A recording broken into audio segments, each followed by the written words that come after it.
Bon,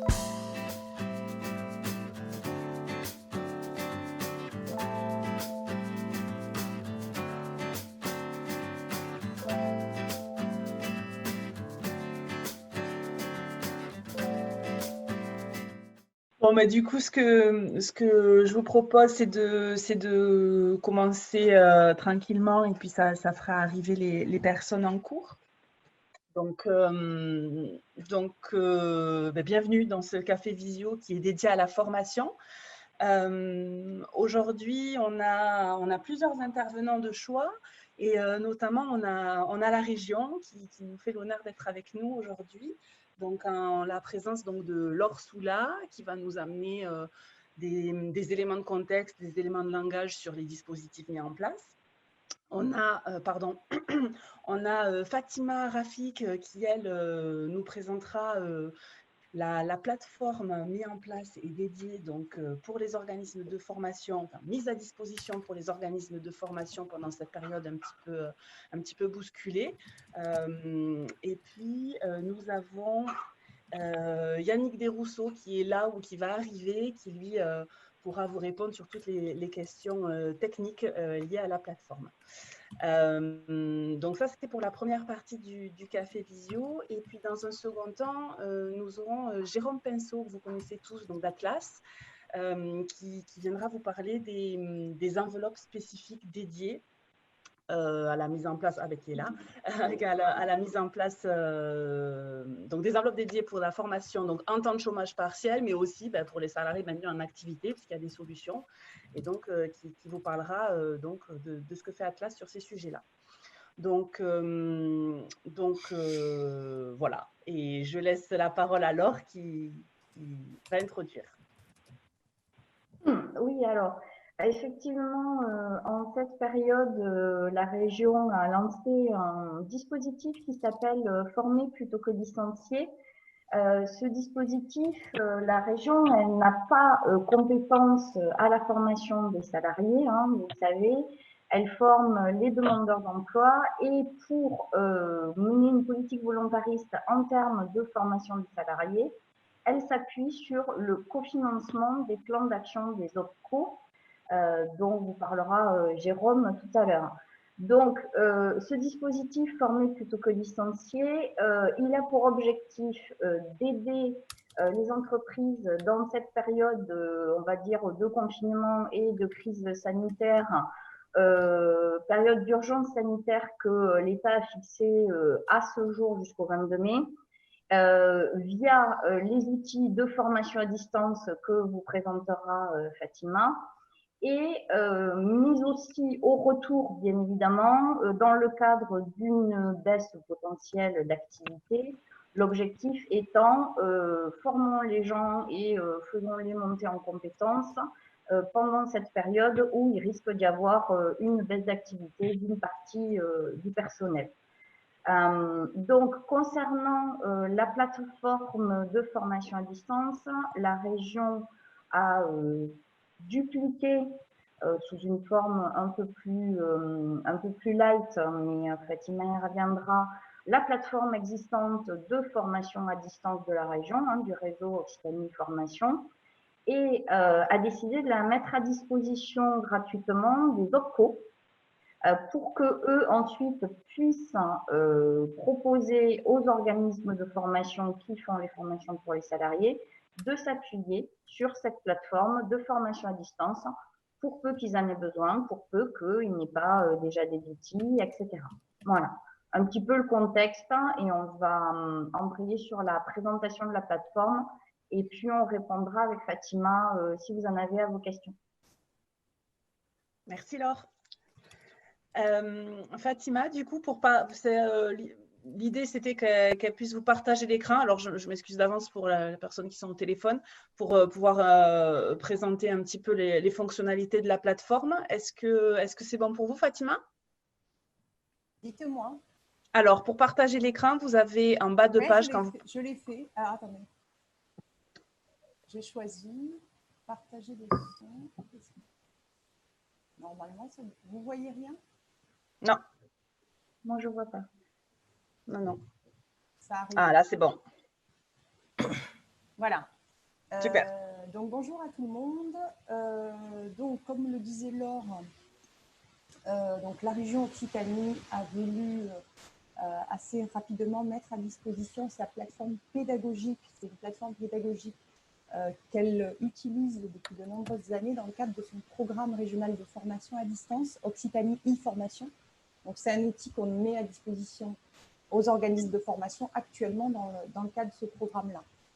Donc là, la volonté de la région, c'est de venir dupliquer cette plateforme. Alors, comme le disait Laure, on est parti sur une plateforme beaucoup plus épurée et beaucoup plus facile d'utilisation que celle que nous avons actuellement dans le cadre des formations des demandeurs d'emploi.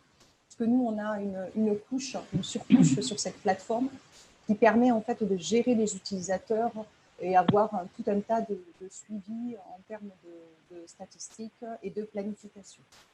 Donc, comme vous le voyez là, la page d'accès de cette plateforme, la voici. Alors, je vous le dis, l'URL va être modifiée. Donc, vous voyez, c'est un accès Internet. Hein, c'est une URL.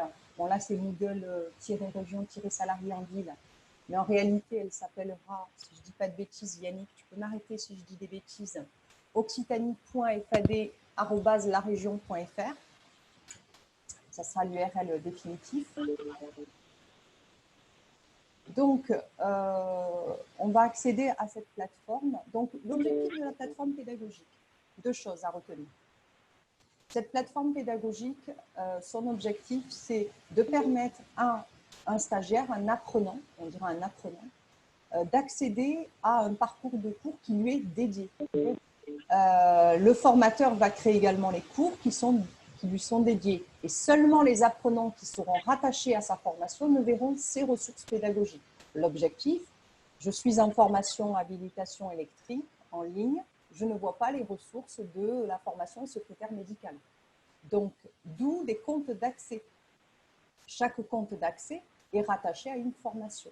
L'objectif, c'est de bien évidemment que chaque opérateur qui va intégrer des ressources pédagogiques dans cette plateforme, ces ressources sont protégées et ne sont accessibles que par les apprenants qui sont rattachés à la formation. Donc ça, c'est une chose.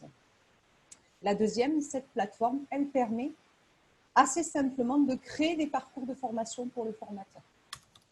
Elle est basée sur Moodle. Vous devez connaître, Moodle, c'est une plateforme LMS libre et reconnue au niveau mondial. Et la volonté de la région, c'est grâce à son prestataire, il est accompagné par un prestataire qui est à côté de Toulouse à la Beige, qui est en ville, qui permet d'avoir une plateforme facilement mobilisable et utilisable pour les utilisateurs. Donc, si vous connaissez Moodle de manière brute, ça foisonne d'activités et la prise en main par les utilisateurs est très complexe. Donc l'objectif de la région, c'est effectivement de mettre à disposition une plateforme qui soit rapidement utilisable, rapidement mobilisable par les utilisateurs. Voilà. Donc je vais me connecter. Donc vous avez vu, hein, un identifiant qui est l'adresse mail et le mot de passe. Donc là, vous allez voir le formateur. Donc là, on a une image formateur. Je suis formateur, je vais créer mon parcours de formation sur cette plateforme. Il va avoir le choix entre 4 formats de cours. Le format de cours, ça veut dire comment je veux que soit affiché mon parcours de formation pour les apprenants. Donc, soit je choisis un format bouton, qui est classique, vous allez voir. Voilà, alors attention, hein, ce sont des exemples qu'on nous a mis, qui permet en fait aux apprenants, donc vous voyez, on va rentrer ensuite dans les activités et les ressources que peuvent créer les formateurs. Dans cette interface, le formateur va introduire chaque module et va créer des activités. Je vais vous expliquer comment, c'est très simple. Une précision, quel que soit le format de cours, les activités et les ressources pédagogiques qui peuvent être intégrées, allumé, je suis désolée, les activités et les ressources pédagogiques qui peuvent être créées, ce sont les mêmes, quel que soit le format de cours. Donc, vous voyez, sur ce format-là, c'est une navigation par bouton. Donc, très simple. L'avantage, c'est que c'est très simple. Bon, mais le 1, on parle de la thématique des ressources. la leçon 2, c'est les outils de communication. Et vous voyez, il y a des activités. Je vais y revenir sur les activités. Voilà. L'avantage de ce format, c'est qu'il est facile d'utilisation et une navigation plutôt facile. Je reviens sur la vue d'ensemble des cours. Je reviens au format que peut utiliser le formateur. Donc, il peut utiliser également le format thématique. Voilà. Le format thématique, comme son nom l'indique, ce sont des thèmes, c'est par thème. Donc, voilà. J'introduis le parcours et puis ensuite, je décline mon parcours de cours par section. Donc, la section 1, je décline. On va le voir ensuite, hein, les activités. La section 2, la section 3, la section 4.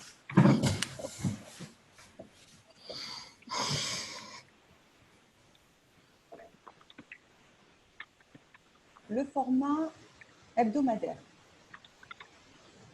c'est semaine par semaine. Donc, du 20 au 26 mars, voilà ce qu'il y a à faire, ce qu'il y a à réaliser. Et l'apprenant visualise l'ensemble des cours, l'ensemble des ressources qu'il doit réaliser. Le dernier format de cours, et on va rentrer maintenant dans la création des activités, il va vous intéresser. Donc, je vous ai fait une vidéo hier pour que vous puissiez comprendre. Donc voilà, alors le format semaine inversée permet en fait de voir la dernière semaine en premier pour les apprenants, en termes d'affichage. Alors maintenant, rentrons dans comment, en tant que formateur, je crée des activités et des ressources. Cette plateforme, elle peut créer deux choses. Le formateur va pouvoir créer des ressources pédagogiques. Des ressources pédagogiques, c'est très descendant. C'est de la matière première, c'est du PDF, c'est un URL, c'est un lien vers Internet, c'est un PowerPoint, c'est tout ce qu'on peut déposer. Donc, c'est vraiment très descendant. L'activité pédagogique, c'est je vais attendre une action de l'apprenant. Donc, je vais vous le montrer, ce sont des devoirs, la possibilité de créer des devoirs. Vous verrez, il y a tout un tas d'autres activités. Donc, le bouton magique pour le formateur, j'espère que vous le voyez, c'est activer le mode édition. Le gros bouton en rouge là, vous voyez, qui va permettre au formateur de créer ses cours. Tout simplement, de manière assez simple. Donc, on va le faire. Hein. On va faire une démonstration. J'active le mode édition. Et grâce à ce bouton, le formateur, il peut démarrer, ajouter des activités et ressources. Vous voyez? Donc déjà, il peut modifier. Tout ce que vous voyez là, ce sont des exemples de cours qu'on a réalisés pour vous montrer. Et je peux les modifier. Mais bien entendu, au début, il a une page blanche. Donc, il ajoute une activité. Et là, s'ouvre au formateur toutes les ressources et activités qu'il peut utiliser pour animer son cours. Comme je vous l'ai dit, la ressource, c'est du brut, hein, c'est des dossiers, ce sont des étiquettes, des consignes, des fichiers, des pages et des liens URL. Les activités, c'est des devoirs, c'est la possibilité aussi d'activer le forum, d'utiliser le glossaire. Alors, on va y aller, hein. On va rentrer dans certaines d'entre elles. Alors, on va commencer par l'étiquette. L'étiquette, elle permet, quand on ajoute, regardez, je vais faire ajouter, vous allez voir. Voilà. Là, le formateur, il va donner des consignes, ou il va dire coucou à ses apprenants.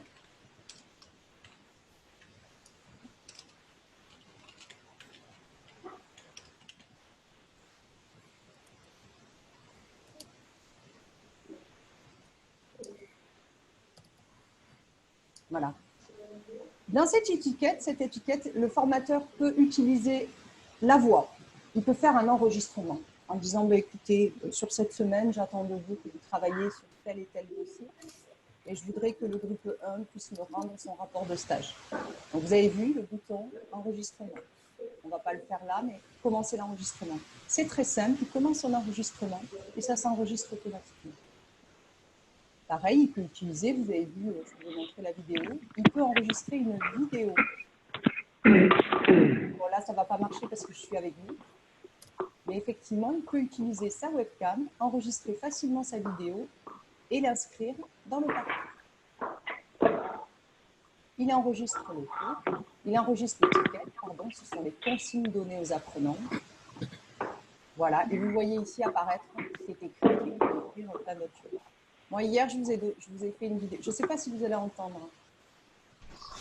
Bonjour à tous, j'espère que vous allez bien ce matin. Donc, alors, je suis désolée, ma fille s'est incrustée dans la vidéo.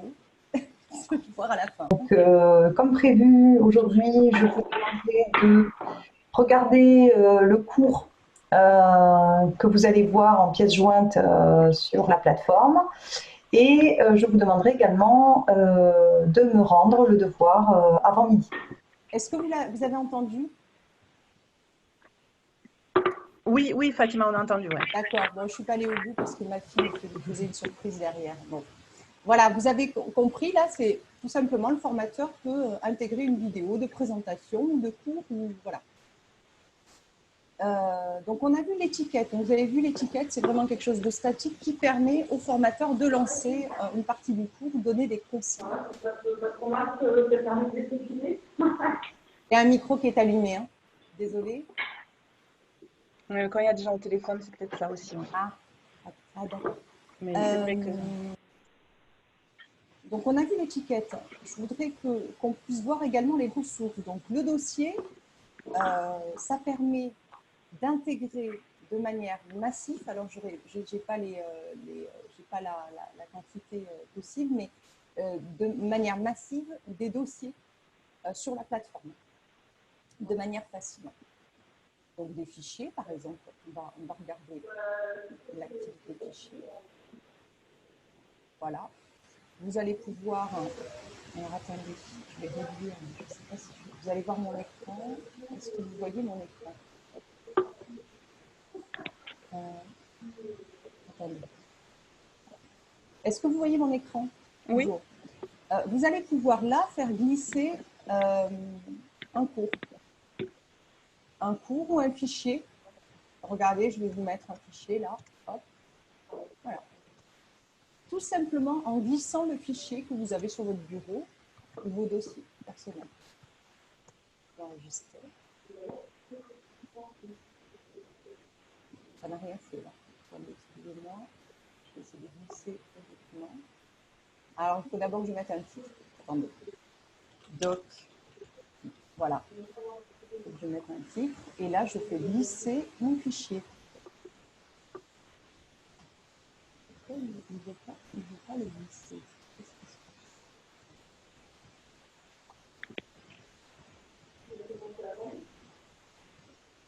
passe? Attendez. Voilà. Et là, on va glisser un fichier.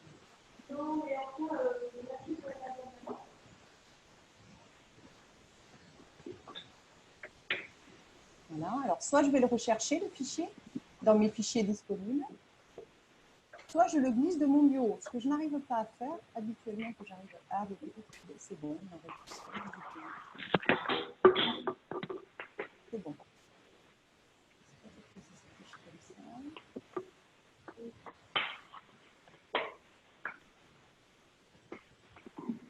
Bon, excusez-moi. On voit la manip en tout cas. Ouais. Oui, j'essaie de l'enregistrer, de l'afficher. J'en ai montré. On va revenir en arrière.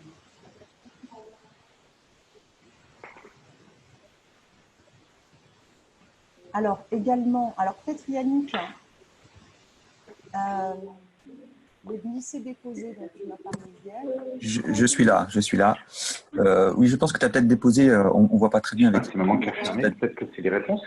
Tu as déposé ton fichier dans la description. dans Et là, je pense que c'est pour ça que ça mettait plein de j'ai mis dans la description, d'accord. D'accord, c'est la page d'après. D'accord. Est-ce que tu peux montrer le glisser-déposer des fois? Oui, je peux. Attends, j'arrête le partage, peut-être. Est-ce que je dois arrêter de mon côté?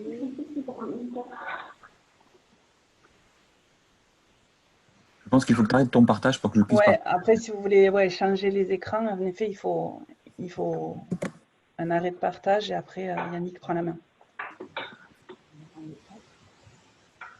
Excusez-moi, du coup, j'ai beaucoup ouverte.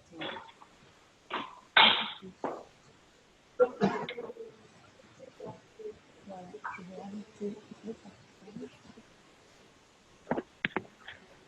La fenêtre, si tu montes la souris, tu as la possibilité de... Attendez, mais moi, je peux couper, sinon, hein, je vais... Ouais, vous pouvez couper parce que moi, je trouve... Ah, ça y Voilà. est, voilà, super. Puis après, peut-être qu'on peut montrer des fonctionnalités jusqu'à environ 9 heures, comme ça, après, on passe la main à Jérôme Oui. sur les enveloppes. Ça vous Bien sûr. convient? Oui, super. On a presque terminé. L'objectif, c'était de montrer que facilement, on peut créer des activités et des ressources pédagogiques.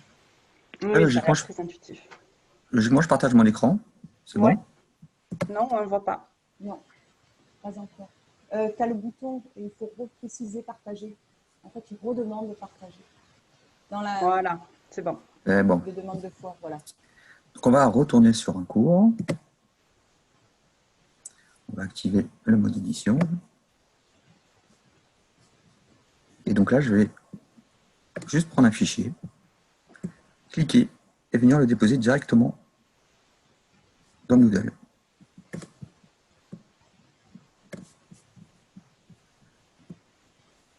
ne sais pas si vous voyez l'action. Si je le lâche, il m'affiche directement le fichier dans Moodle. Donc ça fonctionne si votre navigateur est récent. Ça ne fonctionne pas avec des anciennes versions d'Internet Explorer ou de Firefox. Donc vous voyez, c'est vraiment du cliquer-déposer. Quel que soit le type de fichier, ça fonctionne. Ce qu'on peut faire, puisque là, il prend par défaut le nom du fichier. Donc on peut retourner dans Paramètres et modifier le nom du fichier. Voilà, tout simplement.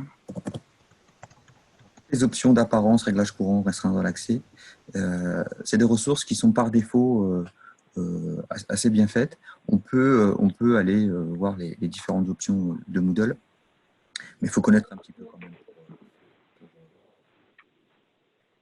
On vous entend plus, Yannick. Ouais. Ah, allô? Oui, ça y est. C'est bon? Oui. Donc voilà les fichiers. Ce qu'on peut montrer, je ne sais pas, il est ici, c'est bon. Ce qu'on peut montrer aussi, donc on a vu les dossiers, les étiquettes, les fichiers. L'URL, alors l'URL, ça c'est classique, hein, vous mettez un lien. Voilà, donc je ne sais pas, moi, exemple de CV. Directement le lien.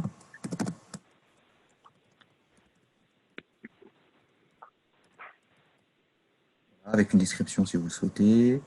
Pareil, hein, des réglages courants. Donc là, je vais choisir dans une fenêtre surgissante. C'est un terme canadien, hein. Surgissante, c'est pas partie du vocabulaire, mais Moodle est d'origine canadienne. On enregistre et on revient au cours.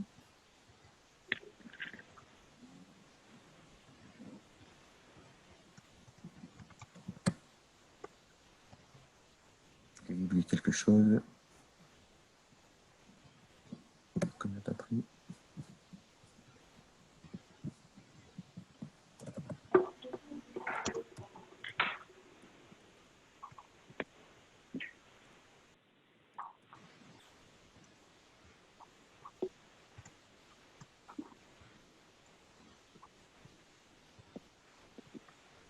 Voilà. Donc mon lien, il doit être quelque part, ici. Alors, vous voyez, sur toutes les activités et ressources de Moodle, vous avez une petite croix. Imaginons dans le groupe, il a pris un peu de retard ou un peu d'avance. Donc, une activité, une ressource doit être déplacée à une autre date ou dans un autre module.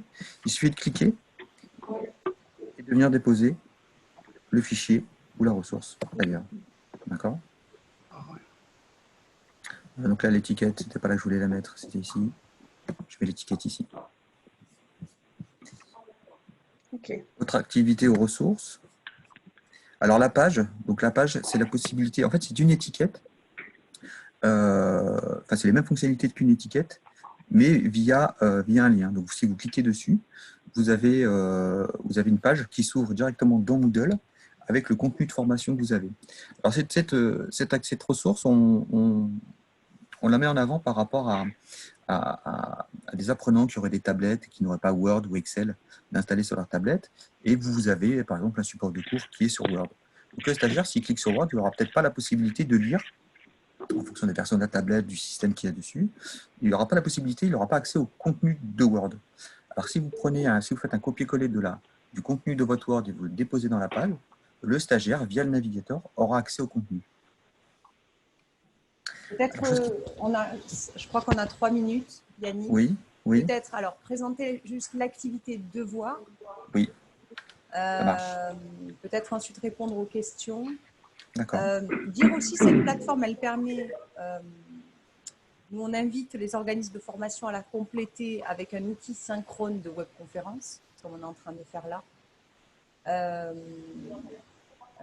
Puisque vous voyez, il n'y a pas de visioconférence, il n'y a pas d'outil de visioconférence qui est intégré. Il y a simplement, Yannick vous le présentera également, la messagerie instantanée qui permet au groupe de discuter en instantané sur la plateforme. Vas-y Yannick, tu peux montrer devoir. Alors le devoir. Le devoir, c'est la possibilité donnée aux stagiaires de venir déposer des documents sur la plateforme. Donc le devoir, je reprends l'exemple.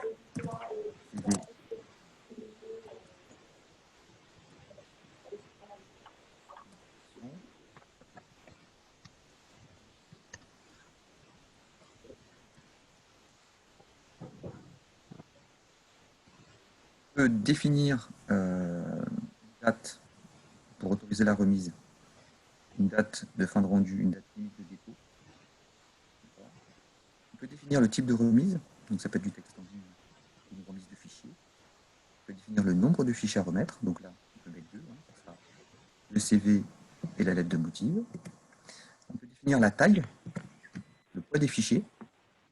128, si vous avez 2 fichiers, 228 par stagiaire à venir déposer, ça va faire beaucoup. Alors, le feedback, c'est le retour, c'est la correction. Vous pouvez faire des corrections par commentaire, la notation au format PDF directement sur le document, ou un feedback de fichier. Donc, on voyait le fichier du stagiaire, corrigé et remis à disposition. Avec une option, on enregistre et on affiche. Vous avez ici, donc, pour le formateur, une interface où vous allez avoir la liste des apprenants avec la date et l'heure à laquelle ils ont déposé leurs documents et s'ils ont déposé leurs documents. Ça, c'est vraiment l'interface qui permet d'aller corriger. Et donc là, vous avez le fichier de feedback ici, à ce niveau-là, où là, vous allez, quand il y aura des fichiers, vous allez pouvoir venir déposer à ce niveau-là des fichiers de correction directement. Ce que je vous propose, c'est que, bon, étant donné qu'on a quand même qu'un créneau d'1 heure jusqu'à 9h30, c'est que peut-être qu'on passe la parole à Jérôme Pinceau et puis qu'après on revienne sur les questions peut-être de l'ensemble des participants sur les 2 sujets. Parce que je vous coupe un peu dans votre élan, je m'excuse, mais c'est très riche et voilà, c'est vrai qu'on a un créneau limité. Ben oui, bonjour. Donc, du coup, je prends le relais. Les informations qu'on souhaitait vous faire passer. Donc, il y a dans cette période très particulière, donc des accompagnements spécifiques en termes de financement, de formation. 2 situations peuvent se rencontrer. Soit vous avez des salariés qui ont été mis en chômage partiel, alors entièrement en chômage partiel ou seulement une partie de leur temps, mais ils sont sous un statut de chômage partiel, soit vous avez des salariés qui ne sont pas en chômage partiel. Pour ces 2 situations, vous avez 2 modes de financement qui sont proposés. Pour les personnes qui sont en activité partielle, puisque le terme c'est activité partielle, peu importe, comme je vous l'ai dit, qu'ils soient à temps complet ou à temps partiel en activité partielle. À partir du moment où ils ont le statut d'activité partielle, le gouvernement est en train de mettre en place un financement exceptionnel à 100% des formations qui seront réalisées. Les demandes se feront via une plateforme numérique directement rattachée à chaque unité territoriale. Alors, elle n'est pas encore disponible, ça prend un petit peu de retard. Alors, évidemment, il faut imaginer que tout est en train d'être mis en place. On ne connaît pas non plus les modalités, c'est-à-dire qu'il est possible qu'il y ait quelques plafonnements au niveau soit de montant horaire au niveau des formations, soit de montant par stagiaire. Cela dit, c'est ouvert à toutes les entreprises, quelle que soit la taille, les petites comme les grandes. évidemment des formations à distance, puisqu'il n'y a pas d'autres possibilités de modalités pédagogiques actuellement. Et donc, c'est pour ça, entre autres, que l'on vous a présenté cet outil qui permet à tous les organismes qui n'ont pas encore de structuration d'une véritable offre de formation à distance d'être équipés. On attend ces éléments incessamment sous peu au niveau des modalités pratiques, mais très rapidement, donc, les entreprises qui ont des salariés en activité partielle pourront bénéficier d'un financement donc exceptionnel à 100%. Normalement, les dossiers seront transmis directement à chaque unité territoriale. Peut-être que les OPCO auront un rôle à jouer, ce n'est pas encore sûr, mais en termes de contrôle pédagogique, c'est-à-dire que les unités territoriales vont s'occuper du financement et du remboursement des formations. Il est possible que les OPCO, comme Atlas, soient mis à contribution pour vérifier l'éligibilité des organismes de formation, la qualité des formations et les modalités pédagogiques qui sont mises en œuvre. J'espère qu'on saura assez rapidement, dans le courant de la semaine, toutes ces modalités et que les premières demandes pourront être faites par chaque entreprise. Deuxième possibilité, vous avez des salariés qui ne sont pas reconnus en activité partielle. Dans ce cas, donc, un dispositif exceptionnel a été mis en œuvre avec le Conseil régional pour la région Occitanie, qui permet, donc, on est en train de mettre en place un dispositif qui va s'étaler dans le temps, je précise bien, ce n'est pas uniquement sur la période du confinement, mais de financer sur des prises en charge qui vont aller jusqu'à 70% de prise en charge des formations des salariés, cette fois, qui ne sont pas reconnus en activité partielle, mais qui vont avoir besoin, on le voit bien, puisque lorsqu'on sera sorti du confinement, on imagine que la période va être assez longue en termes de reprise d'activité, d'un point de vue économique. Donc, ce n'est pas que la période du confinement et que la partie, entre guillemets, pour l'instant, émergée de cette période compliquée qui risque de rendre difficile le passage à une vie économique plus habituelle. Donc, clairement, le bilan a été fait qu'il va falloir accompagner sur du long terme les salariés, donc sur plusieurs mois, au moins jusqu'à la fin de l'année et une partie de l'année 2021 également. Donc, un financement exceptionnel va permettre d'accompagner la formation des salariés qui vont se retrouver en difficulté et qu'il va falloir peut-être repositionner sur de nouvelles compétences, sur de nouveaux métiers pour pouvoir justement eh bien, se préparer à la suite, puisque c'est vrai que c'est assez compliqué pour l'instant de se projeter sur la suite. Et donc, ce n'est pas tout de proposer une solution à court terme en termes de formation. L'objectif avec la région est de proposer aux entreprises une solution sur un peu plus du long terme, parce que peut-être dans 3 mois, peut-être dans 6 mois, des situations compliquées qui, pour l'instant, n'ont pas encore émergé, vont se présenter auprès des entreprises. Et il faudra accompagner les entreprises pour qu'elles puissent justement continuer économiquement et avoir toujours une activité. Voilà, j'ai essayé de faire vite. On est en train de finaliser les modalités pratiques. Les dossiers passeront, comme tout dossier de formation, au niveau d'Atlas, pour les entreprises qui sont adhérentes à Atlas. Alors, la région est en train de mettre ce dispositif-là avec l'ensemble des OPCO, en tout cas la plus grande partie, Laure pourra compléter. Donc, si l'une de vos entreprises n'est pas à l'OPCO Atlas, la plupart y sont, mais si vous n'y êtes pas, la probabilité est forte qu'il y ait également un conventionnement avec un OPCO auprès duquel vous seriez rattaché.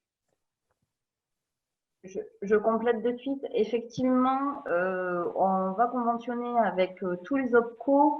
Je pense éventuellement que si vous êtes concerné par un autre OPCO, je dirais potentiellement peut-être l'AFDAS, on est dans les mêmes délais de conventionnement qu'avec Atlas, c'est-à-dire que les dossiers sont en cours, donc, et les mêmes dispositifs sont en œuvre.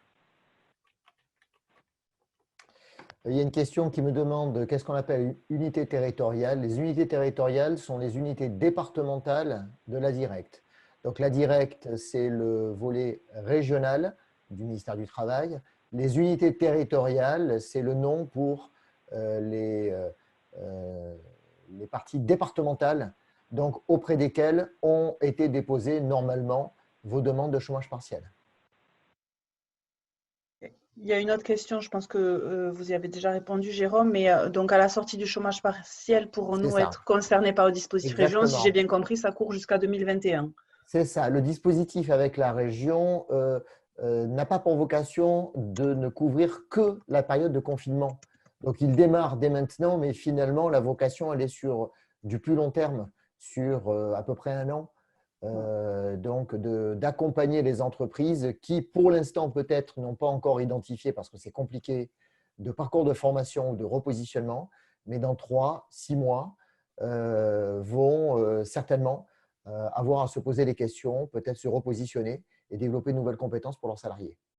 Et ce dispositif sera toujours là et a pour vocation justement d'accompagner les entreprises, y compris dans 3 mois, dans 6 mois, lorsque peut-être d'autres problématiques vont se présenter pour les entreprises. Est-ce qu'il y a une rétroactivité ou ce seront que pour des dossiers qui commenceront là pendant cette période de confinement, j'imagine? C'est ça. On va Ok. démarrer là, à partir de, on va dire, dès cette semaine, rétroactivement les dossiers, même si évidemment on va assez vite et les conventionnements mettent plus de temps, mais l'objectif est d'être réactif. Donc même si les conventionnements ne sont pas encore signés officiellement, nous sommes sur un accord de principe avec la région pour pouvoir attaquer au plus vite et accompagner au plus vite les entreprises. D'accord. J'ai une question concernant l'éligibilité au financement des organismes de formation, parce que dans le domaine du numérique, il nous faut parfois trouver des formations très spécifiques. Les organismes certifiés classiques délivrent souvent des cours un peu basiques, on va dire. Et parfois, on va chercher dans des plateformes étrangères en anglais. Quels vont être les critères d'éligibilité? Est-ce que vous en savez un peu plus sur ce sujet? Alors, les critères ne peuvent pas bouger, puisque les critères, tous les financeurs de formation, que ce soit les OPCO, que ce soit la région, que ce soit Pôle emploi, quel que soit le financeur, nous sommes obligés par la loi de respecter des critères de qualité. Et actuellement, les dispositifs de qualité, c'est le Datadoc. Donc, nous n'avons pas le choix, nous sommes obligés d'avoir un organisme, et même si c'est un organisme étranger, il faut qu'il ait un conventionnement avec un organisme français qui lui-même est inscrit et validé au Datadoc.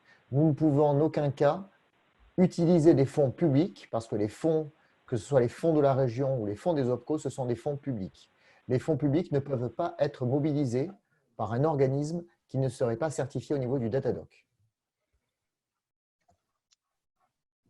Bonjour, j'ai une autre question, c'est-à-dire que toutes nos demandes, nous allons les faire par notre OPCO. Absolument. Pour le financement de la région, pour le financement de la région pour les salariés qui ne sont pas en activité partielle, vous faites votre demande comme si vous faisiez une demande traditionnelle de formation, à part que vous nous contacterez avant pour nous présenter votre projet pour qu'on puisse bien l'identifier comme étant rattaché à ce financement-là pour ne pas utiliser votre budget traditionnel de plan. Donc, vous nous contactez au préalable, vous nous présentez votre projet et ensuite, une fois qu'on l'a validé ensemble, vous nous le transmettez et ça nous permet, nous, d'avoir identifié clairement que ce projet rentre bien sur ce financement-là. Puisque en parallèle, les entreprises ont toujours un budget de formation traditionnel qu'elles peuvent utiliser.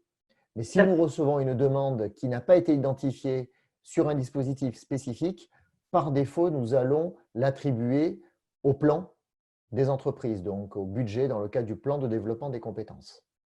D'accord. Et comment on vous soumet ces demandes? Vous contactez tout simplement votre conseiller. Donc, au niveau d'Atlas, l'intégralité se fait par des comptes en ligne. Donc, vous avez sur votre espace en ligne le nom de votre conseiller, le nom de votre gestionnaire de dossier. Vous pouvez contacter l'un ou l'autre. Quel espace en ligne? Pardon? Quel espace en ligne? Je n'ai pas bien compris. Alors, l'intégralité des demandes Atlas sont dématérialisées. Donc, depuis, même auparavant FAFIEC, ça fait 3 ans que les demandes auprès du FAFIEC, auparavant, donc Atlas, sont entièrement dématérialisées. Aucun dossier papier n'est pris, donc ça tombe bien dans cette période, n'est pris auprès d'Atlas. Donc, si vous êtes rattaché à l'OPCO Atlas, vous allez sur le site Atlas. Non, nous, on est à l'OPCO 2i. Alors, c'est vrai que là, je ne pourrais pas vous renseigner sur la modalité de transmission des dossiers. Pendant cette période où effectivement il est compliqué de pouvoir répondre de manière téléphonique directe, comme on est en contact avec tous les OPCO, chacun d'entre eux nous a fait remonter le contact, parfois clé d'entrée unique. Pour l'OPCO 2I de mémoire, c'est Anne Collet. Si vous n'avez pas son mail, je vous le transmettrai. C'est elle la clé d'entrée. Et si là, on est en contact avec elle, le problème, c'est qu'on n'a aucune information sur justement ce dispositif. Alors, c'est en cours de constitution. De mémoire, le dossier de l'OPCO 2I doit être bouclé d'ici la fin de cette semaine. Donc, logiquement, là, on est en plein échange avec eux. Je pense qu'elle sera en capacité, Anne Collet, qui en plus est notre interlocutrice, de vous répondre. D'accord. Alors, il y a d'autres questions là Oui, sur je la vois, partie, je les vois, oui. sur la partie chat. Donc, si je remonte, mais je pense pareil qu'on a un petit peu répondu depuis, sur la prise en charge, donc sur l'enveloppe des 70% pour les personnes en maintien d'activité, le financement est via le plan de développement des compétences. Donc, c'est non, une Alors, enveloppe spécifique. ce n'est pas l'enveloppe plan de développement de compétences, c'est une enveloppe spécifique, donc de 70% de prise en charge. Les dossiers passent par l'OPCO, mais on n'utilise pas justement l'enveloppe du plan de développement des compétences. Donc, c'est une enveloppe complémentaire qui va permettre d'accompagner les entreprises justement dans cette période assez compliquée pour pouvoir former au-delà de ce qu'ils avaient prévu dans le cadre de leur plan de développement des compétences. Donc, Les 30%, ils peuvent… Pour les coûts pédagogiques, je précise bien évidemment, uniquement les coûts pédagogiques sont pris en charge. Il n'y a pas de prise en charge au titre des salaires ou éventuellement de frais de déplacement lorsque l'on repartira sur des formations plus traditionnelles en présentiel. D'accord. Donc là, vous parlez pour les salariés qui ne sont pas en activité partielle. Tout à fait. Mais même chose au niveau de l'activité partielle, uniquement les coûts pédagogiques sont pris en charge. Cela dit, c'est le coût direct. À 100% alors. Absolument. Oui. D'accord. C'est affiché par le gouvernement. Je dis c'est ce qui est affiché par le gouvernement parce qu'on n'a pas les modalités pratiques. La plateforme numérique par laquelle les entreprises vont devoir déposer leur demande n'est pas ouverte. Bon, normalement, c'est 100%. Il ne devrait pas revenir là-dessus. C'est juste que le volume de personnes en activité partielle est beaucoup plus important que prévu. Et donc, ça a un petit peu remis en cause et retardé la mise en œuvre de ce dispositif. Alors, il y a une autre question, mais plutôt qui est sur la plateforme, donc la première partie du Café Visio. Est-ce que la plateforme inclut un support technique et ou pédagogique pour les OF qui utiliseront une sorte de mode opératoire, si je comprends bien, ou est-ce qu'il y a un support qui est possible sous certaines conditions peut-être? Oui, je vais peut-être répondre. Il est bien évidemment prévu dans la plateforme un bloc assistance qui va permettre d'avoir pour les formateurs, les responsables pédagogiques, des guides d'utilisation. Également, donc comme l'a dit Laure en introduction, l'objectif c'est que les organismes de formation puissent se tourner, ou les entreprises puissent se tourner vers leur OPCO pour notamment avoir les comptes d'accès. L'OPCO sera l'interlocuteur privilégié de la société Andil. Et si l'organisme de formation rencontre une difficulté ou souhaite des éléments complémentaires, débloquer une nouvelle activité par exemple, il pourra tout à fait absolument se retourner vers l'OPCO qui pourra en faire la demande auprès de la société Andil. On a vraiment souhaité que les OPCO soient des structures un peu en interface avec notre prestataire. Okay. Il y a une autre question par rapport à l'ensemble des OPCO. Ce que Laure a dit tout à l'heure, que la contractualisation avec tous les OPCO est en train de se faire. Est-ce qu'il y a une liste des contacts OPCO qui serait publique ou c'est les référents habituels des entreprises? Alors, en fonction des OPCO, certains nous ont désigné un mail générique de contact, par exemple, ou parfois des références téléphoniques. Je pense à l'AFDAS, il y a 3 référents selon les territoires. Voilà. Chacun a un mode de travail en cette période un petit peu différent. Moi, je vais juste vérifier effectivement qu'on peut communiquer cette liste de contacts en cette période. Après, je peux répondre au cas par cas. Hein. Pour Atlas, Jérôme a répondu. Je viens de répondre pour l'OPCO 2I. Voilà, je peux transmettre. De toute façon, c'est des coordonnées de contact. Je ne pense pas qu'il y ait de souci. Si jamais je te les fais passer, Mathilde, je Super. vérifie. Et voilà, nous, on a la liste de contacts en cette période, d'eux qui répondent OPCO par OPCO, oui. Ok, merci.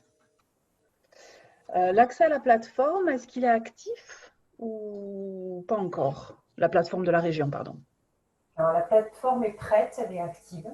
Donc, elle peut être déployée, notamment les comptes d'accès peuvent être communiqués très vite. Donc, je vous invite.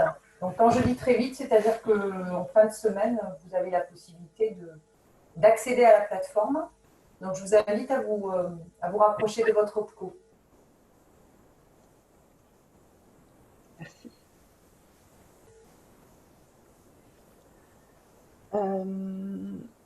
Il y a une dernière question sur le chat. Avez-vous une URL sur laquelle l'ensemble des informations utiles pour accéder au dispositif de support de la région? Ah, ça, on a déjà répondu, du coup. On aura potentiellement une liste des OPCO en fonction si elle est diffusable. Par qui sont communiqués les comptes d'accès? Est-ce que donc là aussi, c'est le référent OPCO qui… Oui, voilà. absolument. Okay. Donc, si vous souhaitez utiliser la plateforme, vous vous retournez vers votre OPCO qui va en faire la demande auprès d'Andil. En fait, Andil va mettre à disposition des OPCO qui rentrent dans la démarche, ce n'est pas une démarche obligatoire. Donc, les OPCO qui sont intéressés, qui veulent mettre à disposition cette plateforme pour les opérateurs, vont recevoir de la part de Andil des fichiers pour notamment créer les comptes. C'est des fichiers Excel, type. Donc, l'OPCO fera renseigner ces fichiers par les opérateurs intéressés et le transmettra à Andil qui créera les comptes dans la foulée. D'accord. Okay. Est-ce qu'il y a des questions? Parce que là, je ne fais que lire le chat, mais j'imagine que vous avez des questions aussi. Non?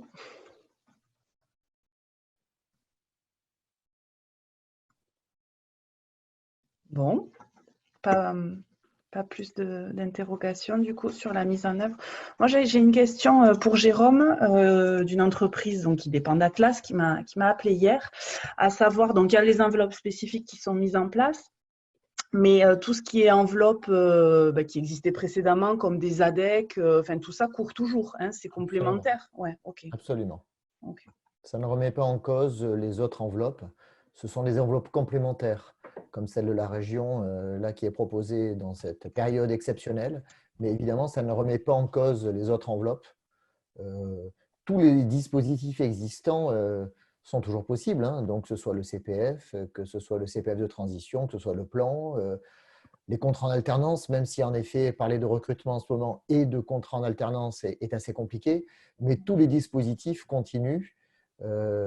Toute l'offre de formation en effet est assez chamboulée, mais elle continue, que ce soit en termes d'offres ou que ce soit en termes de financement et de dispositifs.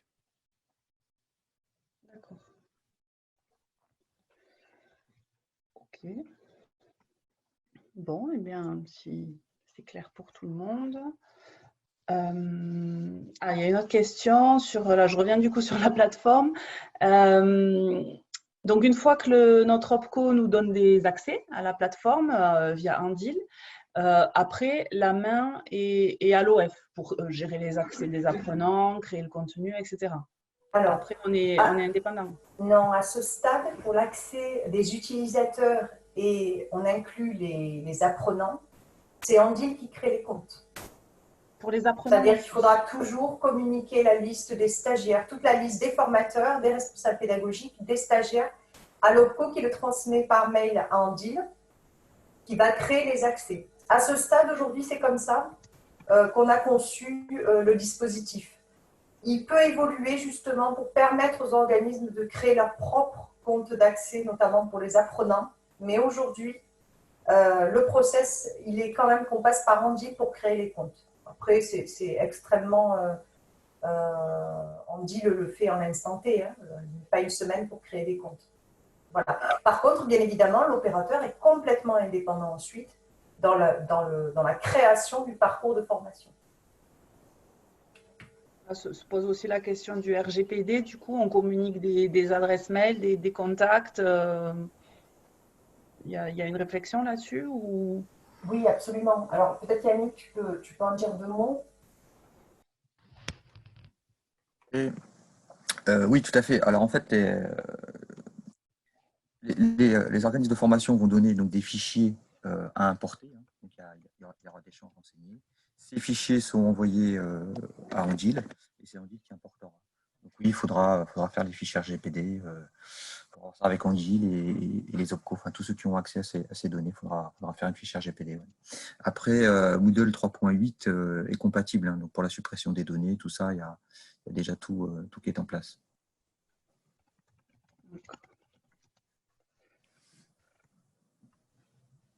Cette plateforme, elle a la mise à disposition a une durée prévue. Est-ce que… Oui, c'est une bonne question, Mathilde. On ne l'a pas dit. On est allé très vite tout à l'heure. Oui, alors elle est mise à disposition pour 1 an par la région.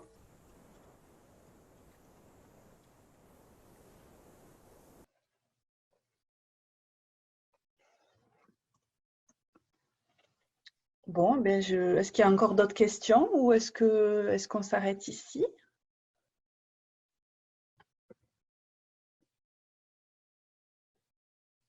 Ah. Non. Bon, ben alors, on vous libère. Merci en tout cas à tous d'avoir participé à ce café visio, d'être toujours si nombreux. Et merci pour vos questions. Et puis je vous dis à très bientôt. Je vous donne peut-être rendez-vous dès demain sur le prochain café visio qui est animé donc, par nous et en compagnie de la Direct, qui va faire un premier état des lieux d'une enquête qui a été diffusée sur les impacts de la crise qu'on connaît actuellement sur les entreprises du numérique. Donc voilà, ça va être aussi l'occasion d'échanger un petit peu et de partager nos situations à tous. Voilà. Donc, je vous souhaite une excellente journée. J'espère vous recroiser demain. Et puis, je vous dis à bientôt. Et merci aussi à nos animateurs. Oui. Mathilde, il y a une dernière question, je vois. Ah mince, j'ai pas vu. Tac. Oui. Tout apprenant, même en Occitanie. Non. Ah oui. Alors, pour le financement de la région, c'est la région. Donc, pour en Occitanie. Pour le financement chômage partiel, c'est un financement national porté par le gouvernement, décliné d'un point de vue opérationnel au niveau des directs, mais celui-ci, chômage partiel, il est effectif pour tous les salariés, quelle que soit leur présence sur le territoire, quel que soit le département ou la région. Mais le financement pour les salariés qui ne sont pas en chômage partiel, c'est un financement porté par la région Occitanie, donc il concerne les salariés qui travaillent sur la région Occitanie. C'est toujours comme ça sur les cofinancements publics. Hein. C'est le lieu de travail, alors non pas le lieu d'habitation, mais le lieu de travail qui compte, donc le lieu qui est indiqué sur le bulletin de salaire. Dans le cadre de ces cofinancements-là, nous demandons systématiquement une copie du bulletin de salaire pour justement attester que le bénéficiaire travaille bien sur un établissement d'Occitanie. Bon. Merci pour ces précisions, Jérôme. D'accord. Donc, théoriquement, lorsqu'on a des salariés qui sont dans d'autres établissements qui ne dépendent pas de l'Occitanie, peut-être que les autres régions ont aussi mis des modalités de formation identiques aux vôtres ou pratiquement. Là, il faut se rapprocher de la région concernée. Je ne suis pas sûr que beaucoup de régions aient fait comme la région Occitanie, mais bon, peut-être. On verra avec notre pro. C'est ça. Bon, cette fois-ci, je pense qu'on a fait le tour. Merci beaucoup à tous. Merci aux intervenants. Et puis, donc, comme d'habitude, vous allez recevoir le compte-rendu dans la journée. Merci. Merci. Merci à vous tous. Au revoir. Merci beaucoup. Au revoir.